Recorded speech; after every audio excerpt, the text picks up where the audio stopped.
guys, welcome to the very first episode of Cameron Outdoors. Today, I'm going to be showing you my 2017 rod and arsenal, so stay tuned. And guys, I want you to keep in mind that I'm not sponsored by any of these companies, so I'm going to be 100% honest, and I'm not going to be biased or sugarcoated at all, because honestly, I'm going to be giving you what I think about these rods, not what any sponsors want me to say. So I just want you guys to keep that in mind while you're watching the video. Cold in here. That's better. First up on this list was my chatterbait rod. This is a Quantum Octane. It's a completely graphite rod, 6.6 medium heavy casting, so it's kind of small. But it being small doesn't affect it being no better than any other chatterbait rod I've used. It does look like it doesn't have a lot of backbone. As you can see, it looks really tiny and flimsy because I'm barely even touching it, but it's actually very sensitive, and sometimes when you drag it through and you hit a grass pile and you can't completely feel the vibration from it, and a fish comes up and smacks it and hits it, you're going to definitely feel it with this rod.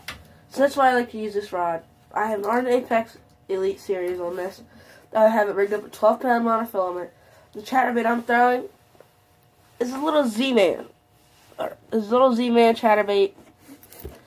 I have a little Kitech on there with a custom skirt. I actually got it from a friend of mine.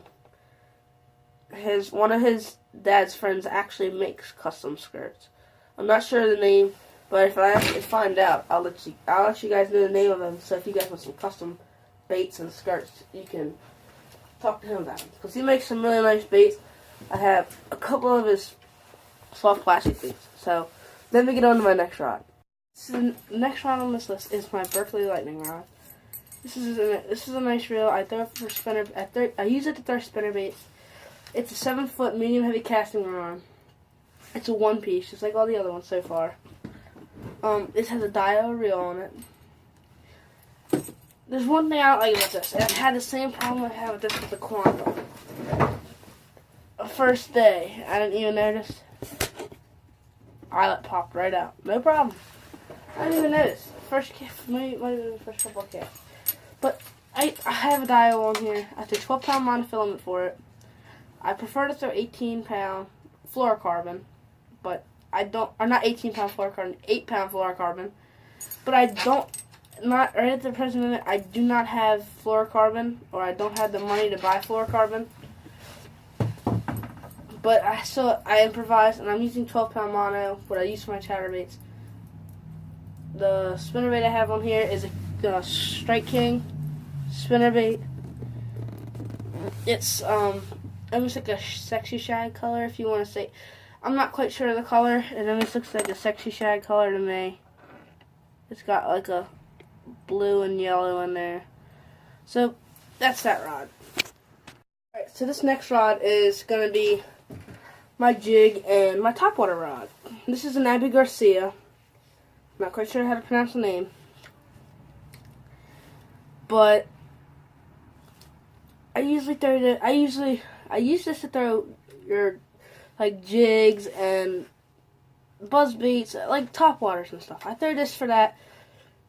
This rod is a 7-foot. It's a 7-foot medium heavy rod. It's a one piece, just like all the other ones have been so far.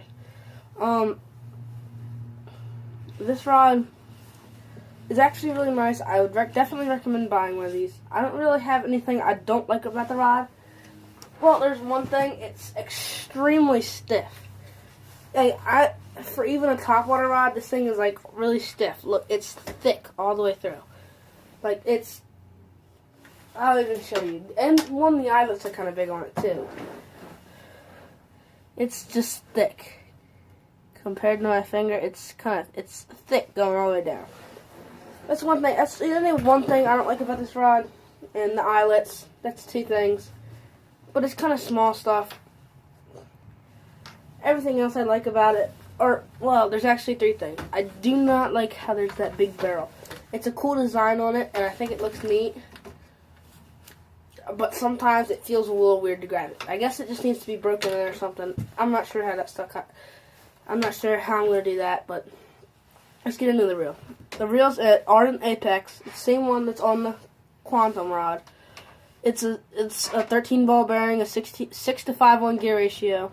But I have this one with 40-pound braid. I usually do a 50-pound straight braid, but right at the present moment, I do not have 50-pound straight braid. And usually I use green and not this color. This is somewhat green, but it's not as green as I usually use. It's a darker green. But the lure I have on this is actually a little jig that I customized. It's I got it from my pop-up. I got one from him. He let me use one. And the skirt rotted off of it because it was an older jig. So I took and I put a skirt off of a spinnerbait. The spinnerbait was trashed. So I took and I put a skirt on there. And this is an extremely good flipping bait. I have a Pit Boss on there. Havoc Pit Boss. And, you know, this is a good, since it's wintertime here in Maryland, I haven't been throwing this lure a lot. And it's been pretty successful. I caught a couple of fish. I mean, it's obviously going to be slow. It's winter. But this is what I've been catching most of the fish on. That and the spinnerbait. But, you know what? Let me get into my other reels. And now, we're getting down to the last two rods. Alright, so this next rod is a Fenwick Eagle Graphite. This is actually a really small rod. I'm not quite sure, it doesn't say the length. But it's literally smaller than the Quantum. And the Quantum's a 6'6" rod. I mean, I like this rod. The size to me doesn't matter. As long as it's got a little bit of bend a good bit of bend in it. As you can see, it's kind of, sometimes I'm just touching it, like, literally just touching it. And, I got it rigged up with a Matsu reel. It's kind of an off-brand reel. It's actually really good, though. I would definitely recommend buying a Matsu reel. There's really nothing I don't like about this rod. I mean, I don't have no complaints about it. I really never use drop shots. I mean, I use them very rarely in tournaments for when we're fishing and we're fishing for smallmouth. I break out this rod and I'll use it. But I don't, drop shot's kind of my last resort, so I'm going to be honest, I don't use this rod a lot. I haven't really used it enough to find something that I don't like about it. But, you know, it's, from what I know, it's an extremely nice rod. It's pretty cheap, too, and so is the reel. It's probably like a $20 setup. I definitely recommend this if you can find one of these rods and reels, to definitely buy it if you're just getting into soft plastic fishing, or maybe even if you're even starting to fish. Because before I even started using bait casters, I actually used